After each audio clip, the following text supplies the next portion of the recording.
मोहान रंगे प्रेम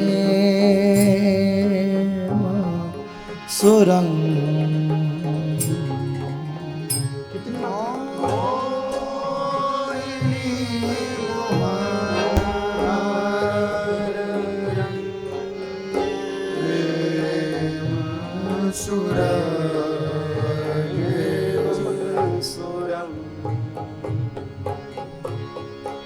मोहिनी मोहान रंगे प्रेम सुरंग।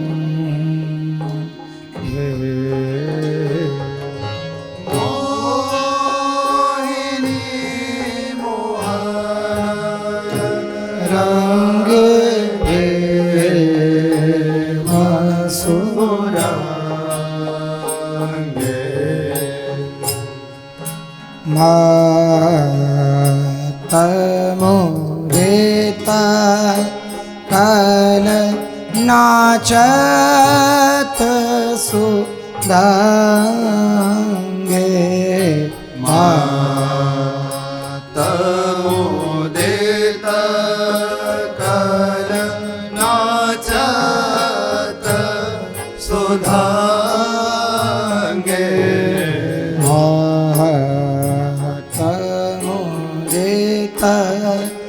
कल नाचत सुधांगे।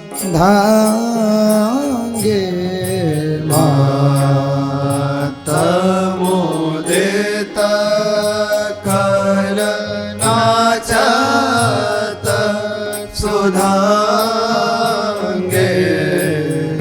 सकल कला प्रवीण कल्याण रागिनी लीना। सकल कला प्रवीण कल्याण रागिनी लीना।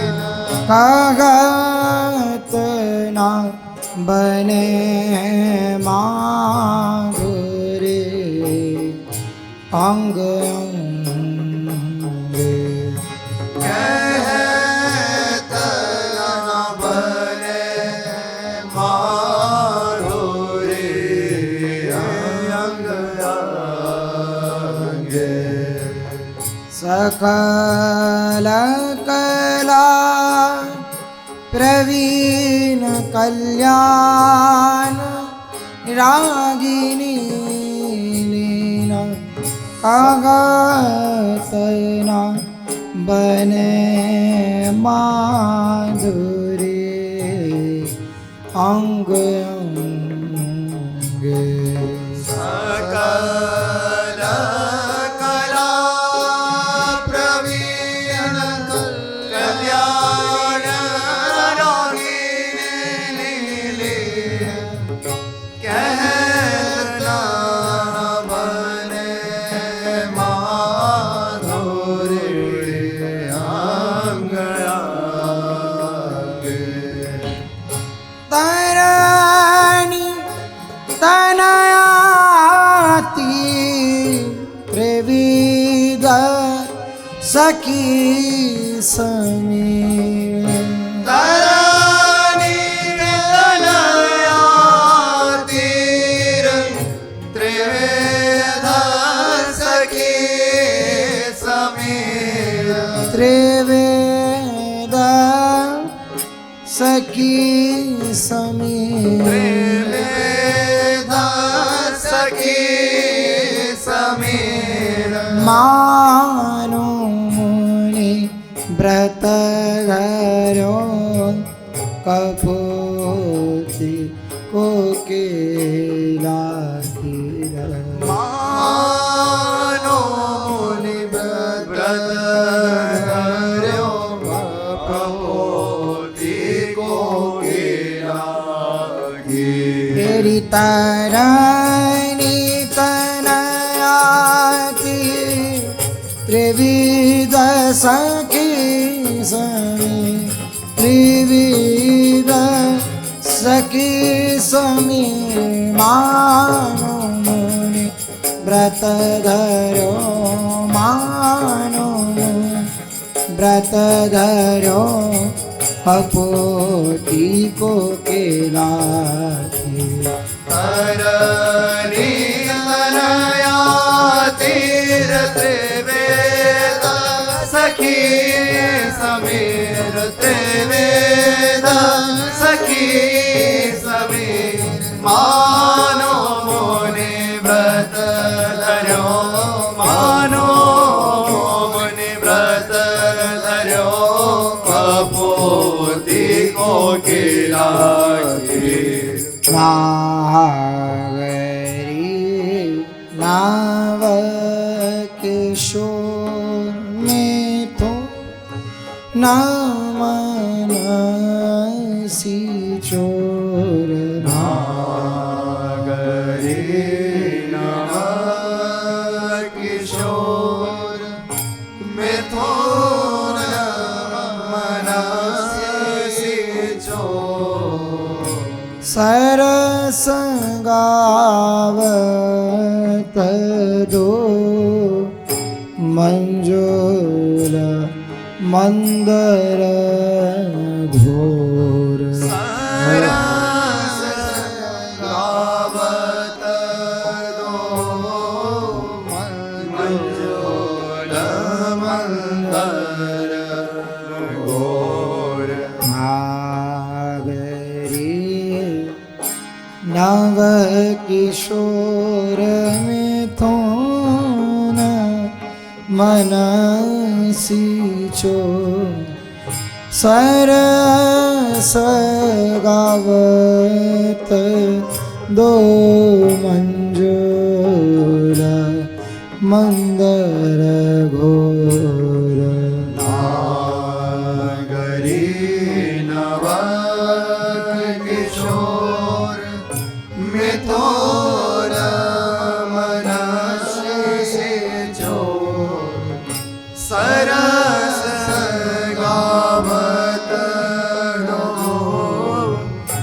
मंजूर मंदर घोर कंकन किंकिनी ध्वनि मोकर नो पुराण सुने कंकण किंकिनी ध्वनि मोकर नो पुराण सुने मोकर नो पुराण सुने मोखर नो पुराण सुने जय श्री गीता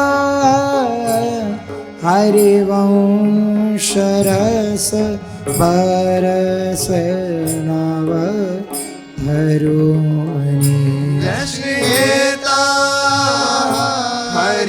हरिवंश रस भरस नाम तरुणी कंकन किंकिनी लोने मोकर नो पुराण सुन मोकर नो पुराण सुनि जय श्रीता हरिवंश जय जय श्रीता हरिवंश रस बरस नाम तरुणी कंकण किंकिनी ध्वनि मोखर नो पुराण सुने मोखर नो पुराण सुने जय श्री हेता हरिवंश जय जय श्री हेता हरिवंश रस बरस नव तरुणी इरि कंकण किंकिनी लोने मोकर नो पुराण मोकर नो पुराण सुनि जस हेता हरे वंश जय जय श्रेता हरे वंश रस बरस नाम हरो हाँ कंगन किंकिणी धोले मोकारनो पुरन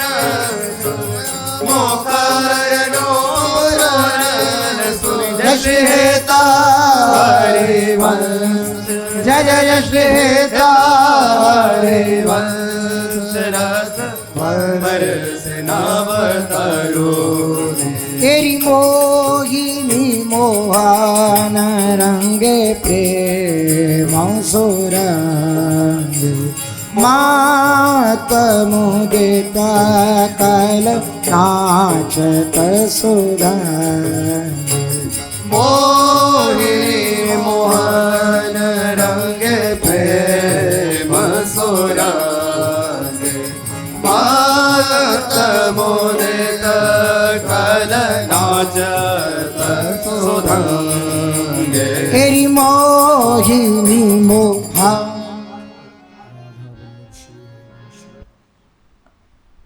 श्री नेही नागरीदास जी का जीवन परिचय। श्री नेही नागरीदास जी का नाम हित चरणैक निष्ठ रसिक संतों में बड़े आदर से लिया जाता है। स्वयं श्री ध्रुवदास जी महाराज कह रहे हैं, नेही नागरीदास अति जानत नेह की रीति दिन दुलराई लाडली लाल रंगीली प्रीति व्यासनंद पद कमल सो जाके दृढ़ विश्वास जेहि प्रताप यह रस कहो अरु वृंदावन वास भली भांति से ओ विपिन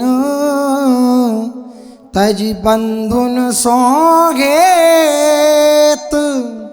सूर भजन में एक रस छाड़ो नाहिन खेत। श्री ध्रुवदास जी कह रहे हैं कि श्री नेही नागरीदास जी ये नेह की रीति को जानते थे, नेह की रीति को ये भली प्रकार से जानते और दिन रात श्री लाडली लाल की रंगीली प्रीति में निमग्न होकर उनकी प्रीति में तल्लीन रहते, उनकी प्रीति में सराबोर रहते और आचार्य चरणों के प्रति श्री व्यासनंदन जी श्री हरिवंश महाप्रभु के चरणों के प्रति दृढ़ विश्वास, उसी का परिणाम जो श्री लाडली लाल के चरणों में अत्यंत प्रीति गाढ़ प्रीति, दिन रात उनकी दिव्य चिंतन में उनके दिव्य चिंतन में स्थित रहना, ये उनके हृदय का विषय, ये व्यासनंदन के जो पद कमल में प्रीति थी, दृढ़ विश्वास था, उसी का परिणाम था। उसी के प्रताप से उन्होंने श्री वृंदावन का रस गाया, सिद्धांत आदि का वर्णन श्री व्यासनंदन जी के चरण प्रताप से उन्होंने किया और श्री वृंदावन का अखंड वास, श्री बरसाने जी का भी वास श्री नेही नागरीदास जी ने किया।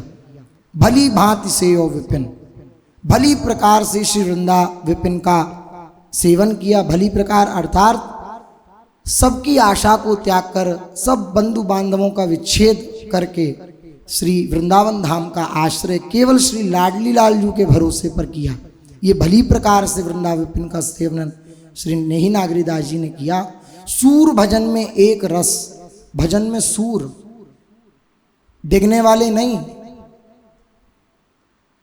एकदम विच्छिन्न हो जाने वाले नहीं, सूर भजन में दृढ़ता से गाढ़ता से प्रीति रखने वाले ये श्री नेही नागरीदास जी, और वृंदावन धाम को कभी इन्होंने छोड़ा नहीं। रसिक संतों में बड़े आदर से इनका नाम लिया जाता है। इन्होंने अपने जन्म से मध्य प्रदेश के बेरछा नामक ग्राम की भक्तिमयी भावमयी भूमि को पावन किया। बेरछा ये मध्य प्रदेश में भोपाल के समीप है, वहीं पर इनका जन्म हुआ। वहाँ की भूमि को इन्होंने पावन किया। इनका जन्म पवित्र भगवत भक्त राजवंश क्षत्रिय कुल में हुआ। बाल्यकाल से ही संत चरणों में प्रगाढ़ इनका अनुराग। कहीं भी संत दर्शन होते तो ये उत्कंठित होकर के बड़ी निष्ठा से उनके चरणों को पकड़ लेते। संतों के प्रति इनका बड़ा ममत्व भगवत इच्छा से। इनके मन में अपने लिए गुरु प्राप्ति की इच्छा थी, इसीलिए प्रत्येक साधु का संग करते और उनकी दिनचर्या देखते, उनकी उपासना देखते, बड़े ध्यान से देखते उनकी दिनचर्या को। इनके इस संत सेवी स्वभाव से संयोगवश एक दिन इन्हें श्री चतुर्भुज दास जी के दर्शन हो गए। श्री स्वामी चतुर्भुज दास जी के इन्हें दर्शन हुए। श्री स्वामी जी महाराज के सदुपदेशों का प्रभाव इनके सरल सुबोध चित्त पर गहरा हुआ। सत्संगति कतः किम न करोति पुंसाम। इनके चरित्र के मूल लेखक श्री भगवत मुद्रिक जी ने अपनी वाणी में लिखा है, श्री रसिक अनन्यमाल में, धर्मी श्री हरिवंश के तिनको भयोजू संग, रसिक नागरी दासुर चढ़्यो प्रेम को रंग। उन दिनों श्री स्वामी श्री चतुर्भुज दास जी श्री हित संत मंडली जमात को साथ लेकर देश भर में भगवत भक्ति के प्रचार के लिए भ्रमण कर रहे थे। ये चतुर्भुज दास जी रासमंडल के प्रथम महंत थे। इनकी रसमयी वाणी तथा इनके दिव्य आचरणों का प्रभाव तत्कालीन भावुक समाज के हृदय पर तुरंत होता। श्री नागरी दास जी के भक्ति भाव से पवित्र हुए हृदय पर स्वामी जी के संग का रंग गहरा चढ़ गया। चतुर्भुज गौड़ देश अनुरक्त, देवी चोर प्रेत किए भक्त। देवी चोर प्रेत सब चतुर्भुज दास जी के भक्त हो चुके थे, उनके शरणागत हो चुके थे। उन्होंने श्री जी के शरणागत कर दिया था। चतुर्भुज दास जी ऐसे विलक्षण महापुरुष। इस सत्संग में, चतुर्भुज दास जी के सत्संग में निहिनाद्रि दास जी भी आए। उनकी पूरी उपासना पद्धति को देखा, उनकी दिनचर्या को देखा और बड़ा गहरा प्रभाव निहिनाद्रि दास जी के चित्त पर पड़ा। सत्संग में ही निहिनाद्रि दास जी का चित्त श्यामा श्याम की नित्य नवीन रसोपासना से परिचित हुआ। अब इनका मन एकांत चिंतन के लिए व्याकुल हो उठा और ये वृंदावन को आ गए। ये संतों का प्रभाव होता है, जहां भी रसिक जनों का दर्शन जिस किसी को भी होता है तो उसका प्रभाव तत्काल देखने को मिलता है कि संतों के प्रभाव से तत्काल हृदय की ग्रंथियों का भेदन, संसार के प्रति अनासक्ति, ये भाव हृदय में जागृत होते ही हैं निश्चित रूप से। जितनी देर, जितने क्षण, जितने समय हम उनके वचनों के आश्रित रहते हैं, किसी भी माया के किसी भी प्रहार में इतनी ताकत नहीं होती कि उस उपासक को विचलित कर सके।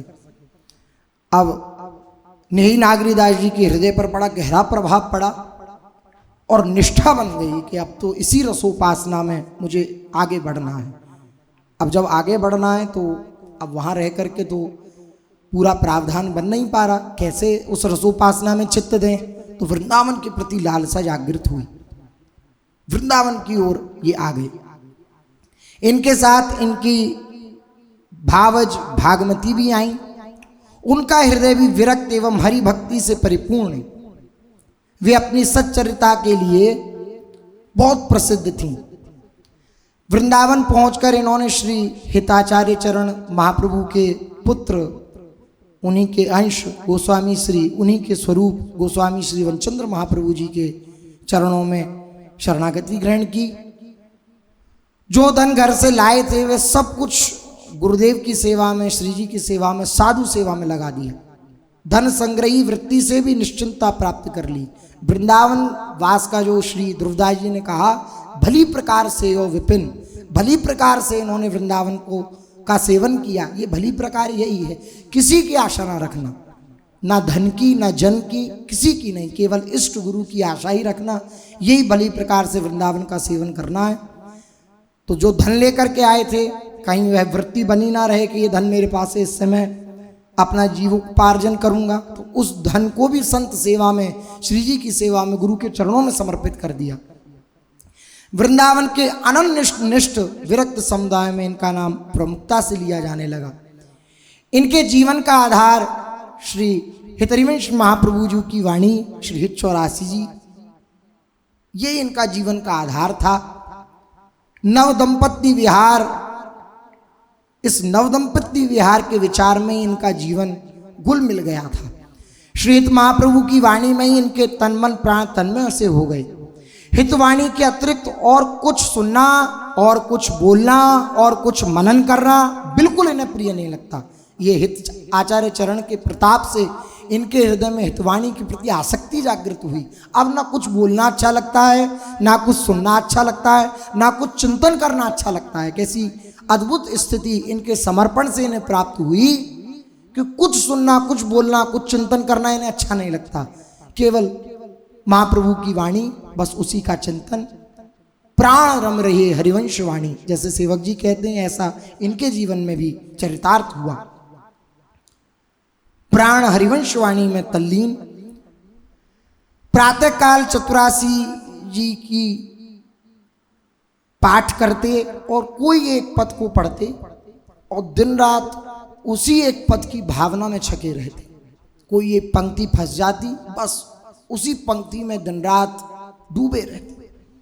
इनकी भावना नवदा भक्ति के नव सोपानों से ऊपर स्थित हो चुकी थी। जो नवदा भक्ति के नव सोपान हैं, श्रवणम कीर्तनम विष्णु स्मरणम पाद सेवनम अर्चनम वंदनम दास्यम सख्यमात्म निवेदनम, तो उस नवदा भक्ति के नव सोपानों से ऊपर स्थित हो चुकी। अतः उन्हें भागवत आदि की वे कथाएं जिनमें इनके सुकुमार प्यारे को थोड़ा भी श्रम होता, वे अच्छी नहीं लगती थी। थोड़ा भी जब श्रम होता कि हमारे लालजू को, हमारी लाडली जी को कहीं भी थोड़ा सा श्रम हो रहा है, तो वो सब वार्ता इन्हें अच्छी नहीं लगती थी। इसी कारण से नेही नागरीदास जी को निकुंज लीला के अतिरिक्त ना कुछ सुनना अच्छा लगता था, ना कुछ बोलना अच्छा लगता था, ना कुछ चिंतन करना अच्छा लगता था, कुछ प्रिय नहीं लगता। अब इस रस से अपरिचित जो थे, इनकी हृदय दशा से जो अपरिचित थे, उनको बड़ा ईर्ष्या भाव होता। इनके पूज्य सदगुरुदेव भगवान वह श्रीमद् भागवत जी की कथा कहते तो सुनना रुचिकर नहीं होता। ये जाते नहीं तो सब ने जाकर के गुरु जी से चुगली करी इनकी कि महाराज आपके मुख कमल से श्रीमद् भागवत जी का वर्णन होता है और ये सुनते नहीं, ये आते नहीं। इनसे भी कहा करते कि आप जाते नहीं, तो ये चुप हो जाते, क्या कहें। भक्त का स्वभाव ही नहीं होता कि वह किसी भी प्रकार का विवाद करे। एक दिन मार्ग में आ रहे थे तो इनके गुरुपुत्र गोस्वामी श्री नागरवर जी ने कुछ भागवत कथा प्रेमी भावुकों के आग्रह से श्री नागरीदास जी से कहा कि आज तो आप भागवत कथा सुनने के लिए चलिए, अन्य अवतार कथाएं भले ही आपका मन नहीं लगता, ठीक बात है, किंतु आज तो दशम स्कंद की कथाएं होंगी, आप चलिए। गुरुपुत्र गुरु सदृश ही होता है, वंदनीय है, पूज्य है, सेव्य है। यह विचार करके इन्होंने उनकी आज्ञा स्वीकार करी और कथा सुनने चले गए। कथा प्रारंभ हुई, ब्रज लीलाओं के प्रसंग सुने। जब धेनुकासुर वध की लीला प्रसंग आया, उसमें उन्होंने सुना कि प्रभु ने धेनुकासुर को पछाड़ दिया। बस ये जो प्रसंग सुना तो धड़ाम से गिर पड़े, पछाड़ खा के गिर पड़े भूमि पर, क्योंकि उस समय इनके चिंतन में जो श्री 84 जी की पंक्ति चल रही थी, वह चल रही थी, ये मृदु चिबुक प्रलोय प्रबोधत तू भामिनी करसों कर डारत। ये पंक्ति इनके चिंतन में चल रही थी कि लालजू श्री लाडली जू के चिबुक को सहला रहे हैं, ठोड़ी को पकड़े हुए हैं, और हित सजनी जू लाडली जू से कह रही हैं कि अरे भामिनी, तुम इनके कर को टार रही हो, अर्थात हटा रही हो, ये उचित नहीं है। तू भामिनी कर सोकर टारत वे मृदु चिबुक प्रलोय प्रबोधत। अब जैसे ही ये सुना कि लालजू महाराज ने धेनुकासुर का वध किया है, सोई यूं घुमा करके मारा है जमीन पर, तुरंत धड़ाम से गिर पड़े। होश जब आया, मौन हुए, वहां से चल दिए। सबने कहा ये सब क्या लीला।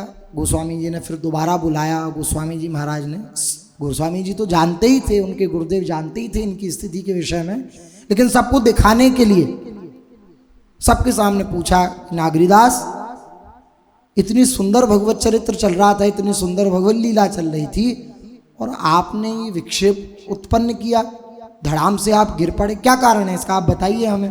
तो बड़ी दैन्यता से बोले, जब शपथ दिलाई गुरुदेव ने, तो बड़ी दैन्यता से बोले कि आप आज्ञा कर रहे हैं इसलिए, मुझ में तो योग्यता नहीं, लेकिन आपके चरण प्रताप से जब आपने ये बात कही कि लालजू महाराज ने धेनुकासुर को उठा करके और पटक दिया, तो मेरे पे बस नहीं सहा गया। और स्पष्ट करते हुए बोले, चिबुक सुचारु प्रलोई प्रबोधित, तिन कर कहूं गदहन पद शोभित। नागरीदास जी बोले कि जिन परम सुकुमार श्री लालजू के हस्त कमल में श्री लाडली जी का परम कोमल चिबुक विराजमान है, उन हाथों में गधे का पांव शोभित नहीं देता है, शोभा नहीं पाता है। इसलिए इस कठोर, कहाँ कठोर इस गधे का पांव और कहाँ हमारी लाडली जी का परम कोमल चिबुक, ये शोभा नहीं पाता, इसलिए मेरे पर सहा नहीं गया और मैं धड़ाम से गिर पड़ा। सबने सुना, सब बड़े आश्चर्यचकित हुए। जिनका इनके प्रति थोड़ा विपरीत भाव था उसका समन हुआ। गोस्वामी जी मुस्कुराए, बोले ठीक है, आप अपने चिंतन में लगे। सबके मुख कमल पर, सबके मुख कमल बंद हो गए, सबका मुख बंद हो गया। जब ये स्थिति देखी कि अरे ये इस चिंतन में डूबे रहते हैं, तब क्या कहना। सुनते ही हित तने गोस्वामी जी समझ गए कि नागरीदास जी की भावना हित 84 जी के 7वें पद पर चल रही थी। वे चुगली करने वालों को बहुत ही फटकारते हुए बोले कि भावनालीन साधकों से छेड़छाड़ नहीं करनी चाहिए, बिल्कुल ठीक नहीं है। जो भावना में लीन है, आप क्या जाने वे किस भावना में है, आपको बिल्कुल छेड़छाड़ नहीं करनी चाहिए।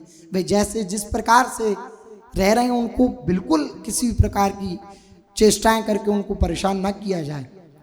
इस घटना से उत्तम रसिक जन नागरीदास जी की भावनापूर्ण हृदय को भली भांति समझ गए, सारे मानसिक विकारों को त्याग दिया।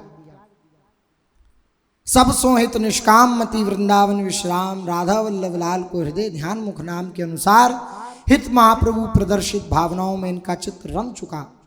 इनके सरस सरल चित्त एवं उदात्त विचारों से इनके गुरुजी इन पर बड़े प्रसन्न रहते।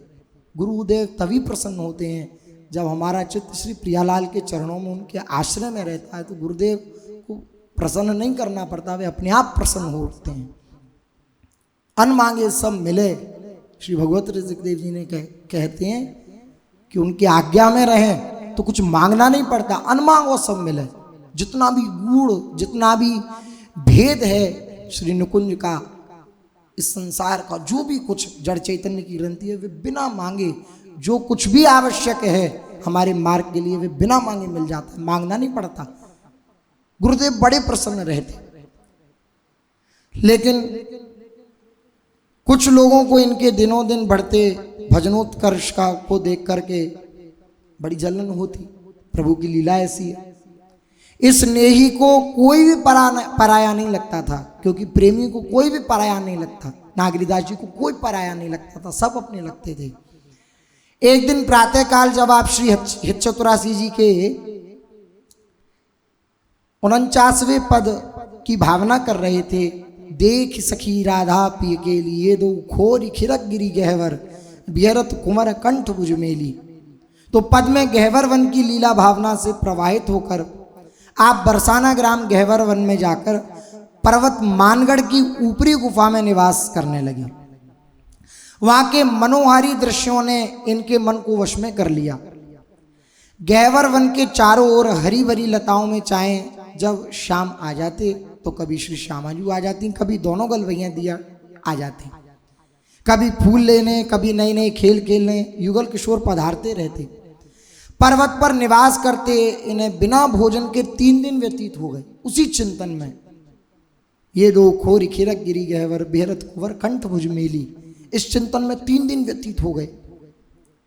पर्वत पर निवास करते इन्हें बिना भोजन के, कुछ ना खाया ना कुछ पिया, नई नई भावनाओं से उन्हें देखने के लिए बेचैन हो गए। एक बार रात्रि में अचानक लता कुंज की झुकी हुई डाली को उठा करके श्री ब्रजमणि श्री श्यामाजू प्रकट हुई, आई। श्री नागरीदास जी के नेत्र अधीर होकर अपलक दर्शन करके मुग्ध हो गए, जैसे इन्हें जीवन का सर्वस्व मिल गया हो। श्री लाडली जी उनके समक्ष, श्री लाडली जी बोली, ले बाबा प्रसाद पा। ये अमृत तुल्य प्रसाद जब श्री लाडली जी के कर कमलों से मिला तो तुरंत श्री नागरीदास जी ने उसको स्वीकार किया, ग्रहण किया। पुनः श्री लाडली जी ने आज्ञा करी कि बाबा हट छोड़कर गांव में जाकर मधुकरी कर लियो कर, तुम्हारे भूखे रहने से हमें बड़ो कष्ट हो गए। लाडली जी नहीं देख सकती कि उनका कोई निर्जन भूखा रहे, कष्ट में रहे, नहीं देख पाती, वे स्वयं आती हैं। इसलिए किसी की आशा नहीं करनी चाहिए। आपका कोई नहीं होगा तो स्वयं लाडली जी आएंगी, निश्चित रूप से आएंगी। उनकी अनंत सहचरियां हैं, वे स्वयं हैं। दासी वत्सला कर ही राधा, दासी वत्सला हैं, वे आएंगी। किसी की आशा नहीं, किसी का भरोसा नहीं। एकांत चित्त से श्री लाडली जी के चिंतन में, श्री लाडली जी के आश्रय में बैठे हैं तो श्री लाडली जी आई और बाबा से बोली, देख हट मत करो कर, मधुकरी के लिए चलो जाओ कर, तेरे भूखे रहने से हमें बड़ो कष्ट हो गए। अगर तू नहीं जावेगो तो फिर हमें रोज तो प्रसाद देने आना पड़ेगा, तो इसलिए रोज जायो कर। जहां अपने हृदय मिल जाए भला वहां किसका मन न लगेगा। अब इनकी नेही मन में उनका रूप देखने की लालसा और तीव्र हो गई। दर्शन हुए, लेकिन उसी दर्शन में नए नए दर्शन की लालसा, नए नए रस की लालसा उत्पन्न हो गई। रह कर याद आती इसी पंक्ति की, ये दो खोर खिरक गिरी गहवर बेहरत कुंवर कंठ भुज मेली। बरसाने में निवास कर नित्य दंपत्ति की नवनव केलियों का नवनव भांति अवलोकन करने लगे। एक दिन प्रभात से सायंकाल पर्यंत भजन भावना में डूबे रहे। रात्रि में विश्राम भी नहीं किया, क्योंकि आज भावों का सिंधु उमड़ रहा था। आधी रात बीत गई थी, किंतु नेही की नेह भरी प्रीत में कोई कमी नहीं आई। उस समय इन्होंने एक अनुपम कौतिक दर्शन किया। अर्धरात्रि में इन्हें देखा कि समस्त गहवर वन एक दिव्य महान प्रकाश से दीप्तिमान हो रहा है। वीणा की मधुर झंकार सुनाई दे रही है, मृदंग की मधुर तालों का सुख मिल रहा है। इस प्रकार वाद्यों के मधुर घोष पृथक पृथक श्रवण में आ रहे हैं और आनंद प्रदान कर रहे हैं।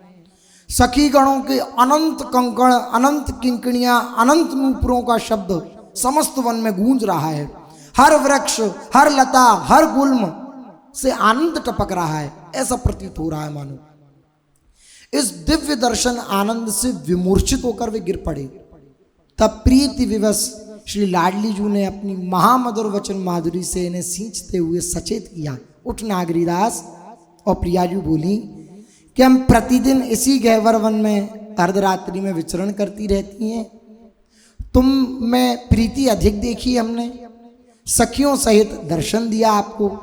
इस समय हमें बड़ी भूख लगती है, इस समय यदि कुछ भोग लगाओ तो हम बहुत सुखी होंगी। तब रसिक श्रेष्ठ नागरीदास जी ने उसी समय निशीत भोग लगाया, जो निशीत भोग है वह लगाया। प्रिया प्रीतम दोनों तृप्त होकर बोले, हमें प्रतिदिन इस अर्धरात्रि के समय निशीत भोग लगाया करो। निशीत भोग श्री राधा वल्लभ लाल जी में भी विराजमान रहता है। और यहाँ बरसाने में एक मंदिर बनवाओ तथा प्रतिवर्ष मेरा जन्मोत्सव मनाया करो। इतना आदेश करके वह नवल किशोरी जोड़ी सांकरी खोर की ओर से पर्वत के नीचे उतर गई। तभी से मंदिर में अर्धरात्रि में निशीत भोग के लिए शयन के समय अमनिया रख दिया जाता।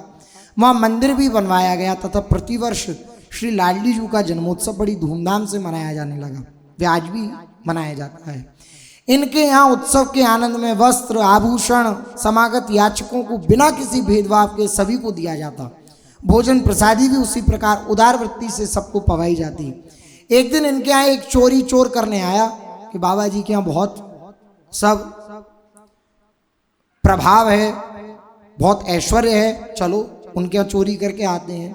तो जैसे ही नागरीदास जी कुटिया के समीप पहुंचा तो सिंह पौर पे अर्थात वहां पर देखा उनके द्वार पर कुटिया के कि एक सिंह गर्जना कर रहा, भयंकर सिंह, और वहां पहरे पर बैठा हुआ है। उसकी दहाड़ सुनकर चोर उल्टे पैर भागे। इनके यहाँ सिंह और सर्प निरंतर निशंक भाव से रहते, यहां तक कि सिंह ने मांस भोजन करना छोड़ दिया था इनके प्रभाव से। सिंह का आहार है मांस भोजन, लेकिन नहीं, मांसाहार छोड़ दिया था। सामान्य आहार पर ही साधु वृत्ति से वे सिंह रहता था, फलाहार आदि करके, ऐसे ही स्वल्पाहार आदि करके। जब कभी कोई श्री नई नागरीदास जी को सताने को आता तो ये भयानक रूप से शब्द करने लगता, जिससे इनके भजन में कोई बाधा ना आती और विद्या शांत हो जाती। इन्होंने अनेकों सिंह सदृश दुष्ट प्रकृति के पुरुषों को सत्पुरुष बनाया। जब रसिक जनों का सत्संग होता वह सिंह भी बड़े शांत भाव से सत्संग का आनंद लेता। समय समय पर मस्तक हिलाकर कथा का अनुमोदन भी करता कि हाँ मुझे सब समझ में आ रहा है, ऐसा सिंह अनुमोदन भी करता। एक दिन कुछ रसिक उपासक संत इनकी कुटी पर पधारे। उनकी सेवा के लिए आप समीप के ग्राम में अन्नादि लेने को गए। इनके पीछे पीछे सिंह भी पालतू की तरह चल दिया। वहां से सामान लेकर जब स्वामी जी आने लगे तब सिंह सामने आड़ा खड़ा हो गया। नेही जी ने खुरजी बनाकर सामान सब सिंह की पीठ पर लाद दिया और साथ साथ चल दिए। कुटी पर पहुंचकर प्रभु को शयन भोग लगाया और सब संतों को प्रसाद वितरित करके आनंदित हुए। नेही नागरीदास जी के जीवन में जैसी हित धर्म की निष्ठा है, वैसा ही सीधा साधा सरल सुबोध अनुरागी उनका चित्त भी है। इसी प्रभाव से सिंह सर्प आदि भी अपनी हिंसक कुटिल वृत्ति को छोड़कर साधु स्वभाव के हो गए। मानसी भावना परायण रहने से इनके तन मन वचन कर्म सब एक ही हो गए। इनकी साधना प्रशस्ति करते हुए विशिष्ट वाणीकार श्री वृंदावन दास चाचा जी ने लिखा, हित शरणागत होत भावना भक्ति प्रकाशी, बसे सांकरी खोरी भय बाने तो उपासी, ब्रजवासिनियों भजे जुगल परिकर ब्रज सगरो, यही भाव दृढ़ होत प्रेम और परस्यो अगरो, गुण गण बानी विचित्र कथि श्री हरिवंश प्रसाद बल, वृषभानु कुंवरी पद दृढ़ सुरति करी नागरी दास भल। श्री हज्जू के शरणागत और उनकी वाणी की भावना में नित्य तल्लीन रहते। उनकी वाणी प्रकाशित हो चुकी थी उनके चित्त में। सांकरी खोर में निवास करते और श्रीवन के उपासी, श्री वृंदावन के उपासी, बानेत उपासी। ब्रजवासिनियों भजे जुगल परिकर ब्रज सगरो, ब्रजवासियों से ऐसा प्रेम करते थे, उनका ऐसा सम्मान करते थे कि ये सारा जुगल परिकर है, युगल सरकार की ये निजी जन है, ऐसा उनके प्रति भाव रखते थे ब्रजवासियों के प्रति। यही भावना उनके हृदय में दृढ़ रहती और प्रेम उनके हृदय को परस चुका था, अर्थात स्पर्श कर चुका था। प्रेम से लबालब वे भरे रहते। गुणगन वाणी विचित्र कथि श्री हरिवंश प्रसाद बल, श्री हरिवंश महाप्रभु के प्रसाद से, उनकी कृपा से श्री लाडली लालजू का और श्री सिद्धांत का वर्णन उन्होंने अपनी वाणी में किया, जिसका वाणी का आगे अपने लोग श्रवण करेंगे। श्री लाडली जू के चरणों में सुदृढ़ प्रीति लाडली जू के चरणों में श्री नागरीदास जी की थी भली प्रकार से।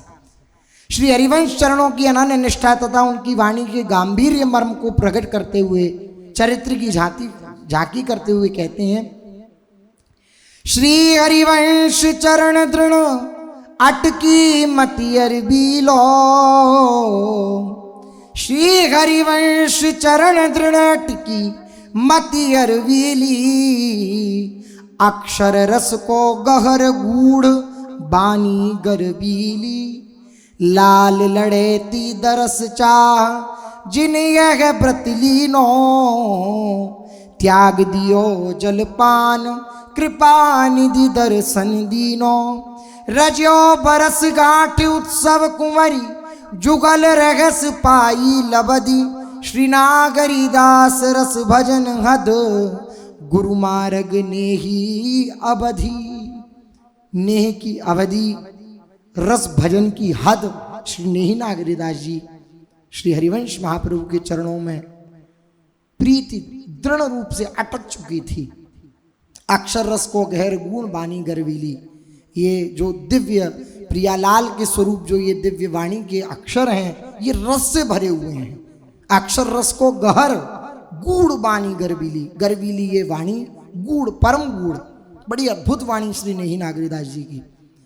लाल लाडली पीछे सुना जैसे लड़ैती लालजू के चरणों के दर्शन की चाह से इन्होंने व्रत लिया और इनके दर्शन की चाह से सब खान पान आदि व्यवहार इनसे छूट गए। कृपा निधि श्री लाडली लाल ने इनको दर्शन दिया और आज्ञा दी जो पीछे अपने लोगों ने सुनी, बरसनोत्सव कीजिए और निश्चित भोग आदि आदि की जो आज्ञा करी।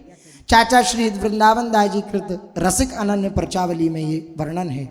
श्री राधा वल्लभीय संप्रदाय के अन्य वाणी काणों ने भी इनकी प्रशंसा करते हुए कहा, अंतरंग में मगन रहे संतत सब जाने, सुन धेनुक पर संग गिरे भू पर मुरझाने, बन उठी बरसाने बसे जहाँ नर हरि संजोग, लियो आप मुख मांग के प्रगट निशीथी भोग, बनमाली गुरु पाए के व्यास सुवन गुण ही बने, रसिक नागरी दास की बानी हित निज रुचि सुने। आहा, श्री स्वयं लाडली लालजू इनकी वाणी को बड़ी रुचि से सुनते हैं। हम लाडली लालजू के समक्ष श्री रसिकों की वाणियों को सुनाएंगे तो लाडली लालजू मुस्कुरा जाएंगे। श्री ध्रुवराज जी की वाणी के विषय में भी वर्णन मिलता है कि वाणी है ध्रुवदास की सुन जोरी मुस्कात। श्री रसिकों की वाणियों को सुनकर लाडली लाल आपस में मुस्कुराते हैं। बस यही जीवन का सर्वस्व है, निरंतर ये भावना में तल्लीन रहते। ऐसा भी पूज्य सदगुरुदेव भगवान के श्रीमुख से सुना, 7-7 दिन तक एक एक पंक्ति के, श्री चतुरासी जी की एक एक पंक्ति की भावना में तल्लीन रहते। 7 दिन 7 रात्रि ऐसा दिव्य इनका चिंतन। गोविंद अलीकृत अनन्य रसिक गाथा रसिक संत श्री ध्रुवदास जी भी इनके गुणों को प्रशंसक हैं, जैसा कि पीछे सुना।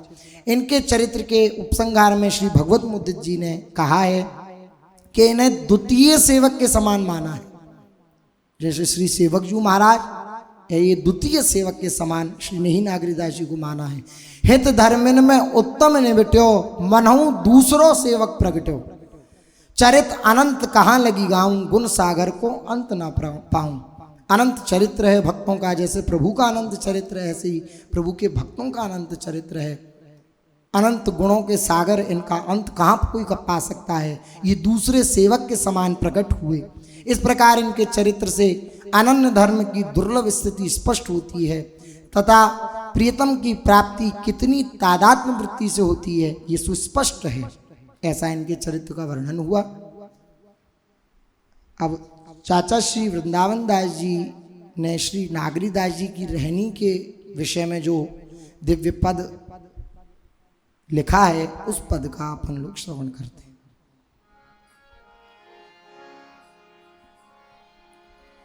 सुनी रहनी नागरी दास की, सुनी रहनी नागरी दास की, सुनी रहनी नागरी दास की, सुनी रहनी नागरी दास की, कर करवा